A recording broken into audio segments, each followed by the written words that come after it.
Salut à tous et bienvenue dans cette vidéo. Alors j'ai pas pu résister, je viens juste d'enregistrer un colis de fan donc, et j'avais ce truc dans les colis qui était juste incroyable. C'est un Samsung Galaxy S4 faux. Alors déjà, bon, au niveau de qualité de fabrication c'est pas mal du tout, hein. Donc vous voyez qu'il a été bien copié, hein, Samsung et tout ça. Il y a même Samsung sur la batterie, il y a Samsung partout, il y a même le nom de code qui, je suis pas sûr que ce soit le vrai nom de code du Galaxy S4, mais ouais, c'est i9500, a priori je crois que c'est celui-là, même si je ne connais pas ce genre de détails par cœur. Donc voilà, une batterie entre guillemets 2600 mAh. Ensuite, parce que c'est vraiment drôle, ils nous ont donné une deuxième batterie. Cette deuxième batterie est donc exactement identique, mais surtout, bon, après il y a cet autocollant, on sait pas ce qu'il fait là. Enfin bon bref, une batterie de rechange, parce que bien entendu les batteries de ces trucs-là durent 3 mois et ensuite elles marchent plus, et en plus de ça l'autonomie est souvent tellement pourrie, on est obligé de changer de batterie tout le temps, donc autant en avoir deux. Bon, ça se fait plus beaucoup maintenant sur les exportations, parce que c'est illégal de donner une batterie, enfin d'envoyer une batterie en dehors du téléphone. C'est pour ça que la batterie est dans le téléphone et qu'il l'envoie comme ça par la poste. Voilà. Donc bref, quand on achète sur un site chinois, ce genre de truc, c'est comme ça qu'ils font à cause de ça. Mais autrefois, quand c'était pas encore illégal, ils fournissaient tout le temps deux batteries, parce que les batteries sont juste, coûtent genre 50 centimes au lieu de coûter 5 €, hein, pour une vraie batterie. Donc du coup, ils t'en donnent deux au lieu de ça coûte toujours moins cher que. Enfin bon, voilà, c'est le truc. Donc ensuite, nous avons un appareil photo qui, bien entendu, donne vraiment l'impression que c'est un vrai. Je suis sûr qu'il n'y a même pas d'autofocus là-dedans. Ensuite, nous avons une construction qui est pas qui rappelle l'original, mais en pourri bien sûr, parce que comme vous pouvez le constater, il y a un énorme espace là ici, je sais pas ce qu'il fout là, parce que ça s'est sûrement tordu dans tous les sens, j'en sais rien. Ici c'est pété au-dessus du bouton power, parce que c'est du plastique de crotte comme d'hab, hein. Et ensuite, nous avons un bouton home, je sais pas s'il marche. Désolé, c'est un peu sale, j'ai pas pris le temps de le nettoyer, je voulais vraiment, j'étais trop dans dans la lancée, je voulais vous le montrer directement. Donc le bouton power a l'air de fonctionner, c'est déjà ça. Par contre, est-ce qu'il clique encore? Ouais, encore un petit peu, bon d'accord. Bon, mais ces boutons... Oh putain! Ok. À cause de la fente là qui s'est faite à cet endroit-là, eh bien le bouton volume ne tient plus. Parce que il tenait sur presque rien, genre ils ont mis le minimum. Alors un truc qui me fait beaucoup rire, c'est là vous avez des ballons. Et ces ballons donc, ils bougent. Oh, ils bougent. Mais le plus drôle c'est que au lieu de bouger quand vous faites de haut en bas, il bouge quand vous faites de gauche à droite comme ça, ou je sais plus quoi, enfin, j'ai l'impression que c'est pas du tout sur le bon axe, bon bref, on s'en fout. Donc bref, on déverrouille, ça me dit qu'il y a plus de batterie, c'est normal, on va aller jusqu'à ce que ça s'arrête, et ensuite, nous avons quoi, là? Nous avons, la fameux petit dock et tout ça. Je suppose que ça tourne sur Android 4.2, ce qui n'est pas très... non, c'est vrai qu'à l'époque, il n'y avait pas encore ça, il fallait faire menu, il me semble, paramètres, voilà. Et ensuite, on va dans à propos du téléphone, et logiquement, nous avons Android 4.2.2, alors que je suis pas sûr que ce téléphone, il était sur Android 4.2 à un seul moment de sa vie. Oh, c'est pas certain. Si ça se trouve, il a connu Android 4.2, mais bon, il a été mis à jour, ça c'est clair. Enfin, je pense, hein. Je dis pas de bêtises quand même, le S3 a été jusqu'à 4.3, voire même 4.4 pour le S3 4G, donc non, a priori, il n'y a pas de raison qu'il soit resté sous 4.2, donc bon voilà, ça fait pas très officiel. Bon, à moins d'être quelqu'un qui est accro à 4.2, ce qui serait vraiment étonnant, parce que il y a absolument aucun avantage à être sur 4.2 plutôt que 4.4, hein. Bon, à moins qu'ils aient vraiment salopé 4.4, hein, ça j'en sais rien. Je n'ai pas de S4 en état de fonctionnement, donc information sur la batterie, bon voilà, hein. Oh purée, ça me rappelle de vieux souvenirs, bon sang, qu'est-ce que c'est rudimentaire par rapport à ce qu'il y a maintenant sous Android pour tout ce qui est gestion de la batterie, et je suppose que pour la gestion du stockage, c'est un peu le même genre. Ah ouais, non, là c'est même plus, c'est austère à ce niveau-là. Oh bon, non, on s'en rend pas compte à quel point ça a changé, quoi. Et vous avez vu à quel point le scrolling est spécial. J'ai l'impression qu'il suit le doigt d'une manière assez... Comment dire? C'est spécial, c'est différent, c'est ça... What? Android 4.2, numéro de build, Gingerbread, qui est Android 2.3, hein, pour information, hein. Est-ce que c'est Android 2.3? C'est peut-être pour ça que c'est si austère, en fait. Ça se trouve, c'est juste Android 2.3, avec une espèce de surcouche pour le maquiller Android 4.2. Bon, c'est pas certain, hein, mais si c'est vraiment le cas, alors là, c'est pure honte, mais alors, à un point... Oh, vous savez quoi? C'est pas la première fois que j'aurais vu ça, parce que a priori, j'ai déjà vu ça dans certains trucs, notamment dans tout ce qui est Spreadtrum et tout ça, où ils avaient vraiment de l'audace en termes de maquillage, de surcouche. Donc regardons ce qu'il y a d'intelligent d'installer. Alors préinstaller AnTuTu Benchmark, bien sûr, pour comme ça avoir directement sous la main, dès le premier démarrage du téléphone, un truc qui te permet de savoir que c'est pas le vrai, vous savez. C'est gros fail. Donc alors, système info, voilà, MT6589. Si c'est vrai, c'est la première fois depuis longtemps que j'en vois un 6589. 1 gigaoctet de RAM, c'est pas si mal. 10 gigaoctets de mémoire. Donc si c'est 16, ça veut dire qu'il y en a énormément qui a été gâché quelque part, mais j'ai pas l'impression que ce soit... C'est bizarre comme nombre, ça, 9. Ça me rappelle des souvenirs, ça me rappelle les fameux souvenirs de ces téléphones qui trichent sur la quantité de mémoire interne. C'est-à-dire, en gros, au lieu de te dire réellement combien il y en a, ils mettent un multiplicateur. Alors, du coup, ça donne n'importe quoi. Mais en fait, je crois que c'est pas ça. En fait, je crois que c'est parce que ça a été... c'est vrai. Pour aller dans les paramètres... Ah bah tiens, il y a un raccourci sur le bureau. Donc, stockage. Revenons à stockage, mais purée, il y a rien. Donc, espace libre, 16 gigaoctets. Alors là, déjà, c'est complètement faux. Comment il peut y avoir 16 gigaoctets de libre sur un truc qui n'a que 16 gigaoctets de mémoire interne? Je veux dire, le système d'exploitation, il compte pas pour du beurre non plus, hein, un petit peu. Donc là, on voit que ça a été hard-codé, c'est-à-dire qu'en gros c'est du mytho. Donc voilà, ce qu'on va voir c'est ici. Voilà, donc voilà, c'est bien ça. Pour les applications, nous avons 300 mégaoctets. Ensuite, vous ajoutez tout ce qui est carte SD, et il y en a aucune, et il n'y a pas marqué du tout de... donc c'est complètement faux les 9 gigaoctets. Il y en a sûrement beaucoup moins que ça. On verra ça ensuite après l'avoir utilisé un petit peu, ou surtout après avoir essayé d'installer 3 programmes et s'être rendu compte du gros fail. Ça se trouve, c'est même pas un MT6589, hein. Si ça se trouve, c'est... un banal, comme on a d'habitude, un Spreadtrum, je sais pas quoi, 6820 ou un truc comme ça, enfin bon, ça, c'est possible, hein, parce qu'ils ont tendance à se faire passer pour d'autres trucs. J'ai cliqué plusieurs fois, visiblement on a l'habituel bouton physique des téléphones no-name, qui est de contrefaçon, qui est le même d'ailleurs, qui au bout de quelques mois d'utilisation fonctionne qu'une fois sur deux, d'ailleurs qui dépasse mais un max sur l'original, hein, bien entendu ce n'est pas le cas. Donc je regarde, je fais le tour, profil non, affichage, blablabla, bon voilà, ah oui non c'était ça que je voulais voir, mais non on peut pas, visiblement non je peux pas le savoir tant que j'ai pas de carte SIM dedans, parce que il me dit absolument rien. Dans gestion SIM, je peux pas y aller avant de... Enfin bon bref, donc du coup, je sais pas s'il fait la 3G, parce que s'il fait pas la 3G, je sais tout de suite que c'est un SC6820, et que donc du coup, c'est clairement pas un 6589 qui fait la 3G, bien sûr. Qu'est-ce qu'il y a d'intéressant d'autre à regarder? Alors nous avons Store ici, qui nous demande d'ajouter un compte, et qui me mène au Android Market. Oh putain, qu'est-ce que ça sent le 2.3? Mais qu'est-ce que ça sent le 2.3 à plein nez, mais vous imaginez même pas. Donc la fluidité est incroyable, hein. Regardez-moi ça, il doit y avoir genre 10 FPS, 9, je sais pas. Enfin en tout cas pas grand chose quand je scrolle comme ça, parce que je vois l'effet stroboscopique devant mes yeux directement. L'écran est pas génial, hein, comme vous l'avez vu, il faudrait que je vous l'oriente un peu plus comme ça, sinon vous voyez un petit peu trop clair. Donc ensuite, qu'est-ce qu'il y a d'autre? Donc Store, ça mène au Google Play Store, qui est l'Android Market d'ailleurs. Même le Google Play Store et l'Android Market. Au moins ça résout le problème.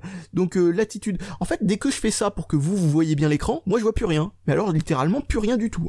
Donc voilà, qu'est-ce qu'il y a d'autre d'intéressant? Putain, mais pourquoi AnTuTu Benchmark installé par défaut? Donc Apps Boot.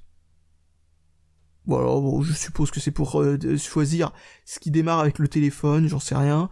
Enfin, faire en sorte que le truc, les applications qui démarrent en arrière-plan, ce genre de choses, pour peut-être parce qu'il y a très peu de RAM, j'en sais rien. On verra ça quand on aura des logiciels pour le savoir réellement.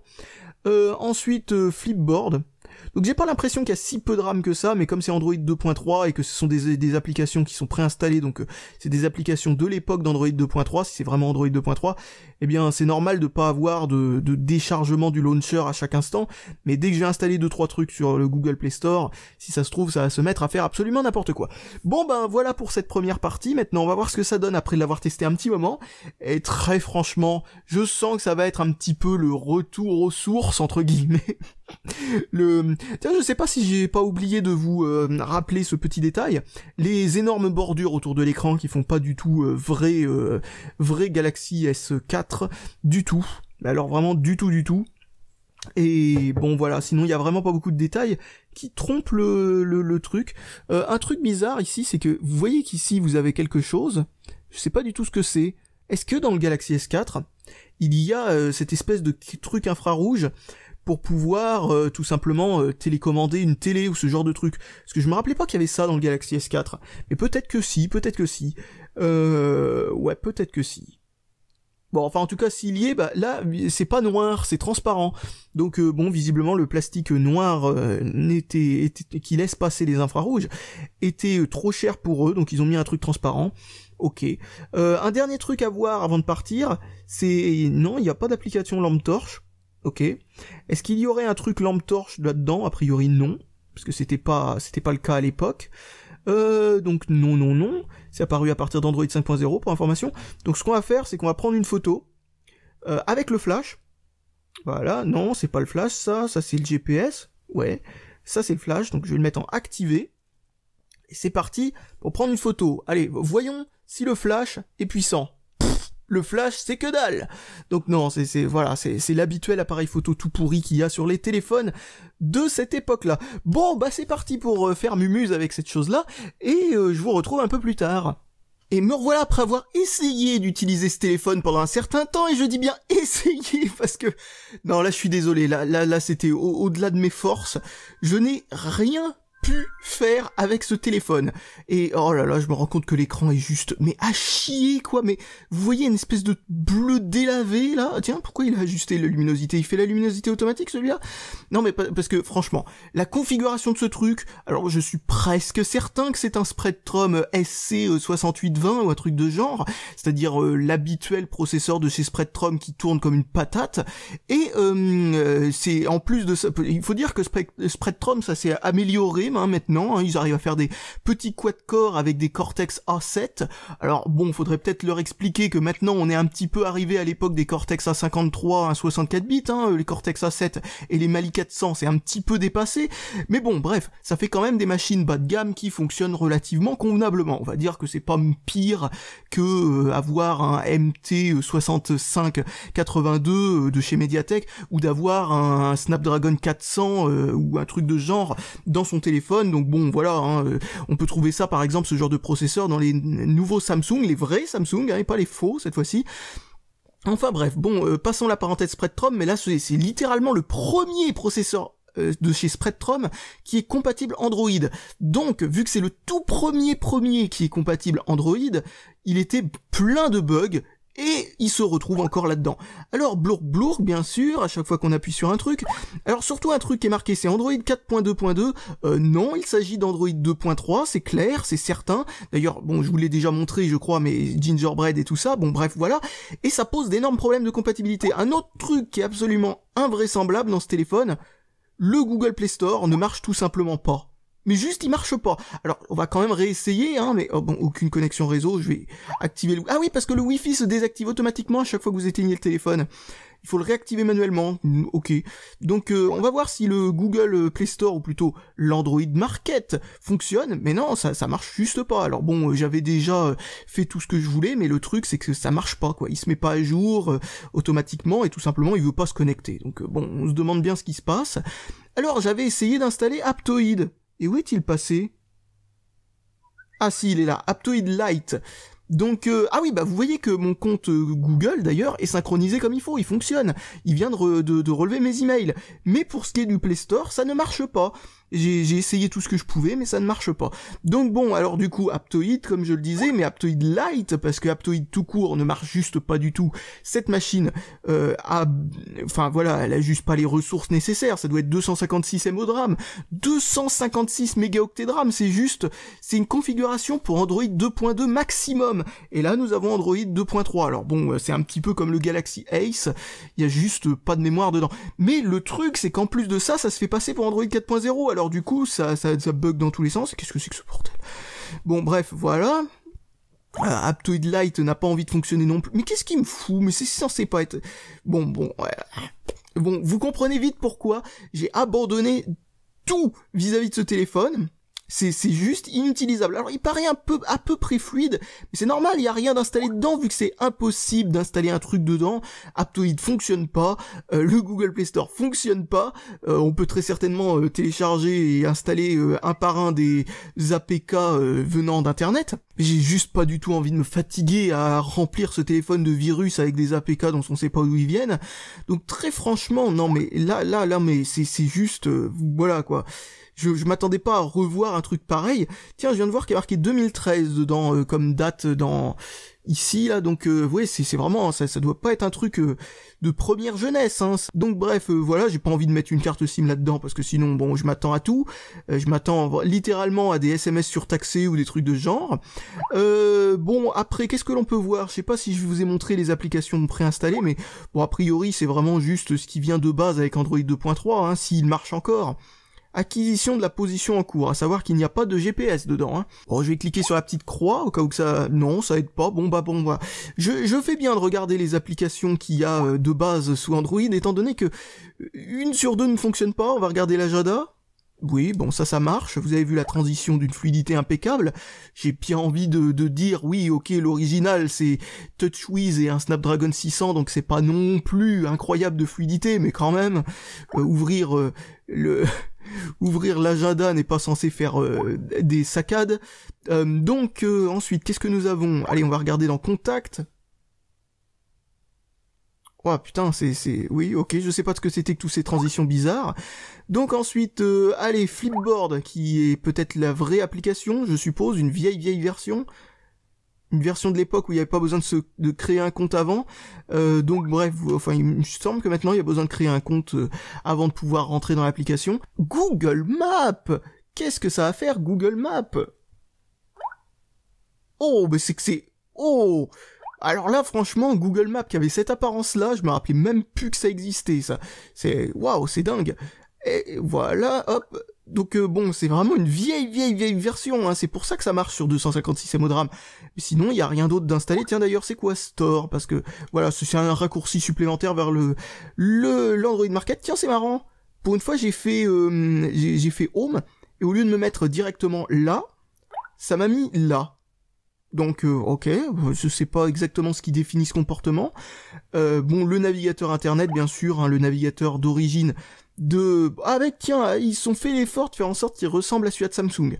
Donc bon voilà, on n'a rien de spectaculaire. Oh si tiens, on va s'amuser un petit peu, on va retourner au navigateur, on va essayer d'atteindre une page un petit peu grosse quoi, un petit peu lourde et on va voir ce que ça donne. Alors la première chose qui m'est venue en tête, c'est lemonde.fr, étant donné que les journaux en France ont tendance à avoir des sites internet qui commencent à devenir de plus en plus lourds parce qu'ils ne savent plus comment se financer.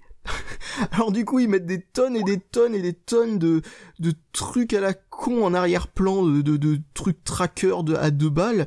Donc bon, bref, en l'occurrence peut-être que Le Monde est pas le bon exemple parce que ça a l'air de fonctionner relativement convenablement. Bon, voilà. Bon, on n'est pas sur un article en même temps, c'est pas comme s'il y avait 3 milliards de photos ou un texte de 2 kilomètres de long comme il peut y avoir sur certains articles. En l'occurrence, c'était pas un bon exemple non plus cet article. Donc bref, on va revenir en arrière et on va voir... je crois avoir appuyé sur Home, à moins que le Home ait des faux contacts. Ouais, ça fonctionne relativement convenablement. Bon, après, voilà, hein, ouais, ça m'étonne que ça ait fonctionné aussi bien. Visiblement, mauvais exemple, Le Monde.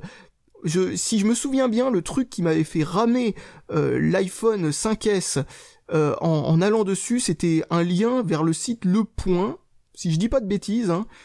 Voilà, on va voir ce que ça donne. Alors bon,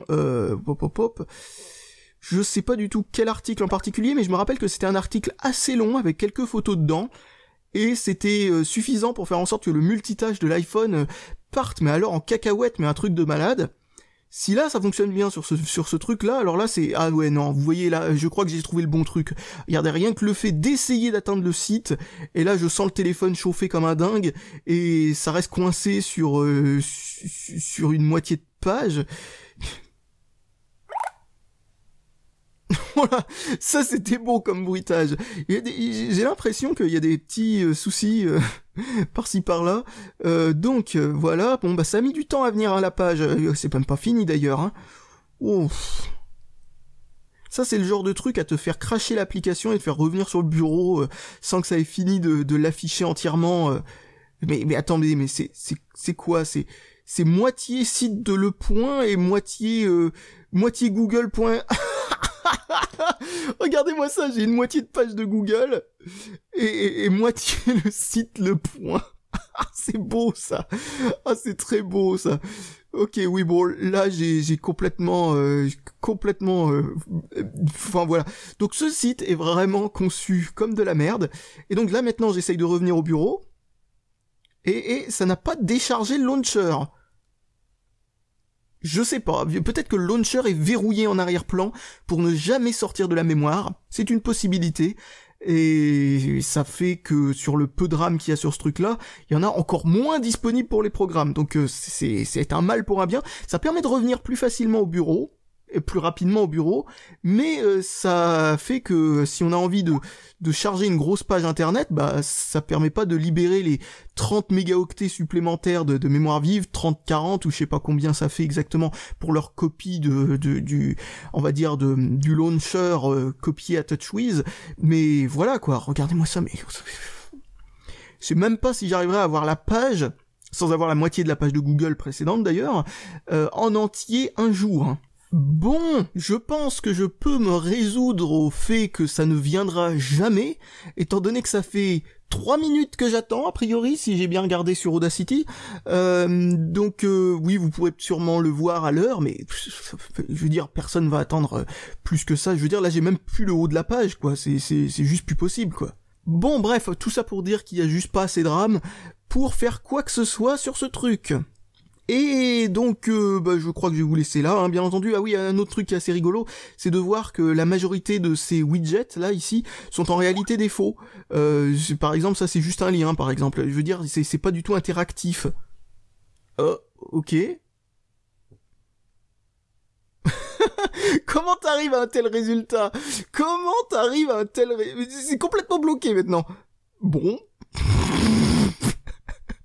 Ah oui, au fait, plus de bouton volume.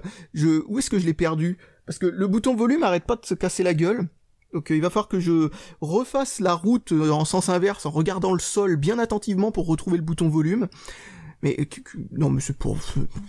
Allez, on va essayer, on va faire un test. Ah non, ça le fait pas reboot. Bon, bah tant pis, hein.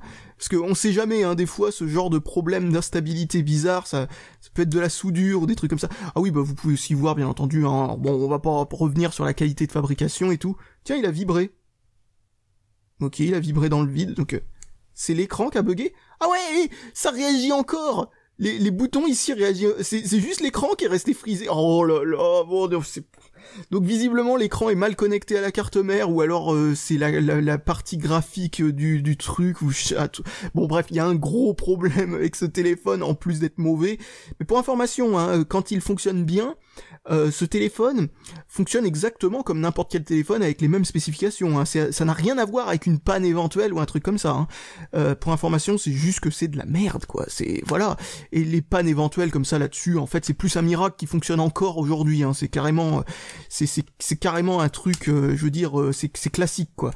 Ah oui, ou alors ça vient tout simplement de la mauvaise carte SD que j'ai mis dedans, qui fait friser le système, parce que ça arrive très souvent. Oui, tiens, bah voilà un truc. Parce que là, j'ai mis une carte SD no-name que l'un d'entre vous m'a donné. Donc, qu'est-ce que je voulais dire? Oui, il y a un truc que je dois vous dire, et qui va vous être utile. Peut-être qu'au moins vous aurez retenu quelque chose d'intéressant dans cette vidéo, en dehors du fait que ce genre de contrefaçon c'est rigolo et c'est tout pourri.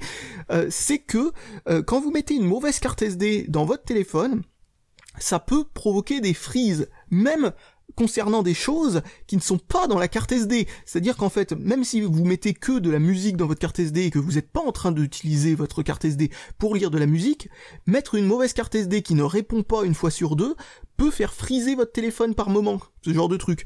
Donc, je vous conseille en gros de mettre une bonne carte SD, et si vous avez des problèmes bizarres avec votre téléphone, des freezes bizarres, vous savez, des petits freezes, des lags un petit peu incompréhensibles, et que vous vous dites c'est marrant, ça le faisait pas avant, et vous n'arrivez pas à savoir pourquoi maintenant ça le fait, soupçonnez la carte SD, essayez de voir si le téléphone marche mieux sans carte SD, et si c'est le cas, vous avez besoin de changer de carte SD parce que vous êtes tombé sur une mauvaise carte SD, une contrefaçon, un truc no-name, ou tout simplement vous êtes tombé sur une carte SD, comme je le disais, de marque, mais voilà, vous êtes tombé sur celle qui était en panne. Donc voilà, donc une carte SD, je soupçonne que c'est pour cette raison que certains constructeurs se sont dit allez, on va arrêter de mettre des cartes SD dans les téléphones. C'est parce que ça devait les embêter au SAV, les faire chier tout bêtement hein, au SAV, parce que quand on se rend compte ensuite qu'un téléphone est envoyé au SAV, on se dit oh c'est juste la carte SD et vous faites perdre tout ce temps et tout ça. Donc bon bref. Tout ça pour dire que bon, s'ils ont enlevé les cartes SD de certains téléphones comme le Galaxy S6, je pense qu'il n'y a pas que le fait de vouloir faire chier les gens quoi. Je sens que ce genre de carte SD pourrie a contribué à ça, parce que le nombre de personnes avec un téléphone, un Samsung par exemple ou n'importe lequel, qui me dit ah ouais mon téléphone il marche plus très bien maintenant, je sais pas pourquoi, et je lui fais juste enlever la carte SD et là ça marche nickel. C'est juste incroyable. Il y en a un très grand nombre. Donc c'est pas un problème si peu commun que ça, hein. Il faut dire qu'il y a beaucoup de gens qui se font avoir en achetant une carte SD pas chère de contrefaçon sur internet, ou une carte SD no-name, et qui se disent, pouf, qu'est-ce que ça peut changer? Bah ouais, ça peut changer beaucoup de choses, parce que c'est de la mémoire flash, et la mémoire flash, quand c'est de mauvaise qualité, bon sang, quand c'est de mauvaise qualité, c'est de mauvaise qualité, hein.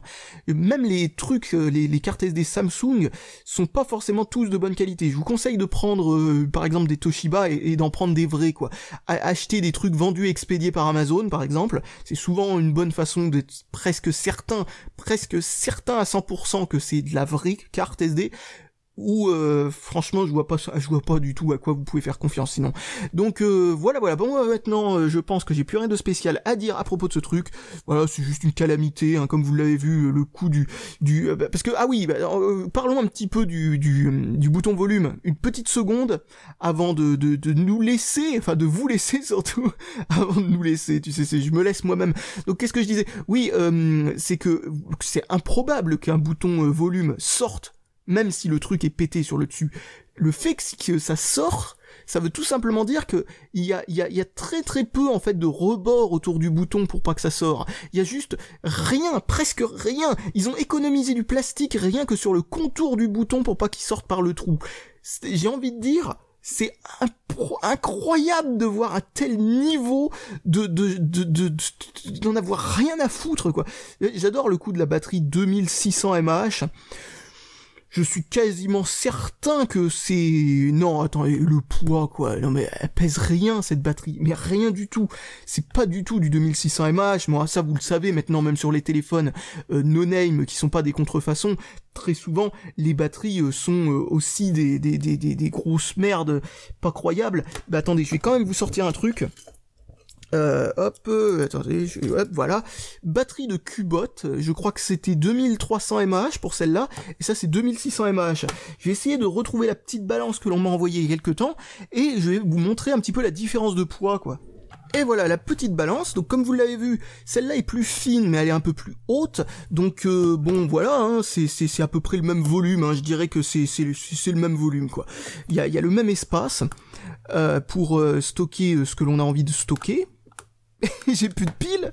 Oh là là, j'ai enlevé les piles peut-être. Ah non. Ah ça c'était les piles qui étaient données avec, et elles sont déjà mortes. Putain, la qualité des piles no-name. Purée, mais c'est pas croyable, même des piles alcalines, ils savent pas faire, mais c'est dingue ça. Parce que ce truc en plus s'éteint tout seul quand il est pas utilisé. Bon bah tant pis, hein, allez hop, on enlève ça. Heureusement, je suis venu préparer, j'ai toujours des piles, j'ai enlevé par le mot. Oh putain, mais là aussi les piles elles pèsent 3,50 g. Purée. Bon, je prends 2 Duracell ici, tac. Allez hop, c'est parti pour voir si ces Duracell marchent encore. Oh, celle-là elle est un petit peu... Ouais, bon, ça vient peut-être d'une autre pile. On va voir ça tout de suite. Est-ce que ça marche? Visiblement, ça ne marche pas non plus. Donc, enlevons la Duracell qui a l'air un petit peu fuitée du cul. Et on va en prendre une autre. Ah bah dis donc, cette vidéo est en train de devenir un petit peu bizarre, là, franchement, en termes de bricolage. Bon, bah c'est officiel, quelqu'un m'a envoyé par la poste 4 piles Duracell mortes. Je ne comprends pas très bien la logique. Donc, je vais prendre, hop, voilà, les 2 piles Energizer que j'ai mis de côté, qui normalement me servent à tester des trucs si quelque chose demande des piles dans un colis de fan. Ah bah voilà, là ça marche. Donc ok, quelqu'un m'a passé des piles, voilà, bon, on va mettre au recyclage pour lui, bon bah pourquoi pas en même temps, mais bon, ça coûte quand même plus cher en poids par la poste. Donc bref, on va regarder d'abord, parce que ça m'intrigue, le poids des... ok, voilà, c'est bon. Le poids de ces fameuses piles, donc là nous avons 6 grammes 8, je crois lire. La deuxième doit peser le même poids, a priori. 6 grammes 9, oui, bon, bah, pourquoi pas. Tac, je mets ces piles là. Est-ce qu'on est encore à 0? Parfait. Je vais maintenant voir avec des Duracell déchargés. Donc, ça pèse combien maintenant? 11 grammes 5. Vous voyez qu'il y a une grosse différence au niveau du poids de piles qui sont, voilà, ouais, 11 grammes 7, etc. Enfin, bref. Voilà, c'est assez amusant à voir, mais une mauvaise pile pèse souvent plus léger. Donc maintenant, une batterie de chez faux Samsung qui pèse 28 grammes 6 et une batterie Cubot qui se dit comme étant 2300 mAh, et Cubot n'a pas l'habitude de mentir a priori, et là nous avons 39 grammes 7, alors on recommence, 39 grammes 7, et là nous avons 28 grammes 6. Donc vous voyez qu'il y a quand même 10 grammes de plus pour une capacité qui est soi-disant moindre, pour un téléphone qui a été fabriqué 2 ans après ce faux Samsung. Donc ouais, non, ça c'est juste, c'est de la connerie quoi, cette batterie. C'est vraiment, c'est de la grosse connerie, ça doit faire 1300 mAh, un truc comme ça, je suis pratiquement certain, vu que c'est un processeur qui consomme que dalle. Donc bref, voilà, donc je pense que je peux terminer cette vidéo là-dessus. Je sais bien que la fin est partie un petit peu dans tous les sens avec les cartes SD et les batteries, mais bon voilà, sinon c'est valable aussi pour les batteries que vous trouvez en Chine. C'est-à-dire en gros, si vous voulez acheter une batterie enfin quand je dis en Chine, c'est pas forcément en Chine, c'est sur eBay en général, hein, même si ça vient d'Espagne ou d'Italie ou même de France, si vous achetez une batterie sur eBay ou sur Amazon, là aussi si c'est pas vendu et expédié par Amazon, vous avez 99,9% de chance de tomber sur une batterie comme celle-là, c'est-à-dire une batterie de contrefaçon de téléphone, c'est-à-dire une batterie qui contient rien comme autonomie, rien du tout, et qui sera parfois même pire que la batterie que vous avez voulu changer avant. C'est-à-dire qu'en fin de compte, vous avez une batterie qui est au bout du rouleau, au lieu des 6-7 heures d'autonomie qu'elle permettait de faire, elle en fait plus que 3, vous achetez une nouvelle batterie en Chine, elle vous en fait faire 4 au mieux, ou 2,5 au pire. Donc bref, en gros, ce sont des batteries qui ont juste pas la capacité des batteries originales, ça c'est clair, et qui sont vendues parfois pratiquement le même prix. Je veux dire, une fois, quelqu'un m'a passé un lien, c'était 13 € pour une batterie de Galaxy Note 3, j'étais outré en me disant mais ça c'est presque le prix qu'on devrait acheter la vraie quoi. Moi quand j'achète une batterie de contrefaçon en Chine, je l'achète 3 €, 3 €, et c'était la même qui était vendue par un vendeur français. Et il le vendait 13. Il se fait 10 € de bénéfice par batterie en faisant croire que c'est une vraie. Je veux dire, honteux. En plus, il suffisait d'enlever l'autocollant et on se rendait compte qu'en plus la batterie était toute rayée en dessous de l'autocollant. C'est genre une batterie sortant des poubelles, je sais pas. Enfin, c'est du grand n'importe quoi. Donc en gros, faites vraiment attention avec ce genre de truc. N'achetez jamais certains produits sensibles, comme par exemple les cartes SD ou les batteries sur des sites comme eBay, parce que je veux dire eBay pour certains trucs ça peut aller sans aucun problème, même si vous aurez souvent un truc un peu plus cheap que l'original, mais pour tout ce qui est batterie, carte SD ou ce genre de choses, mais ça c'est juste mort quoi, c'est mort. C'est pareil aussi pour les chargeurs, c'est impossible d'en trouver un vrai. Genre par exemple si vous voulez acheter un truc genre chargeur officiel Apple ou des trucs comme ça pour votre iPhone, vous allez sur eBay, vous avez que des contrefaçons. Même quand vous les trouvez au prix du vrai, c'est une contrefaçon. C'est juste un truc de malade. Et des contrefaçons qui sont juste, mais alors dangereuses au possible. Bon bah voilà, je crois que je vais pouvoir terminer cette deuxième parenthèse et que je vais vous dire salut à tous et à la prochaine.